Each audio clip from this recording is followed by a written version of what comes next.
नमस्कार, मी मृगा वर्तक. सकाळचे 9 वाजता आहेत आणि आज काय विशेषमध्ये मी आपलं स्वागत करते. आज दिवसभरामध्ये काय महत्त्वाच्या घडामोडी आहेत, घडामोडी घडणार आहेत, काय लक्षवेधी आहे, या सगळ्याचा आढावा आपण आज काय विशेषमध्ये घेणार आहोत. 3 महत्त्वाच्या बातम्या आहेत, त्याही पाहणार आहोत. त्यातली पहिली बातमी आहे नगरपालिका निवडणुकांची. आज 23 नगरपालिकांसाठी निवडणूक होते आणि त्या संदर्भातले अपडेट्स आपण पाहणार आहोत. नगराध्यक्ष कोण होणार या थ्रू आपण या बातम्या पाहतोय. दुसरी बातमी आहे ठाकरे बंधूंचं मराठी मुस्लिम फॅक्टरवर लक्ष असणार आहे.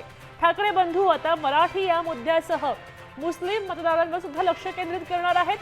भाजपला ते विरोध करतात आणि म्हणूनच मुस्लिमांची मतं त्यांना मिळू शकतात आणि म्हणूनच त्यांचं मराठी आणि मुस्लिम यावर लक्ष असेल. तर तिसरी बातमी आहे मनपा निवडणुकीची.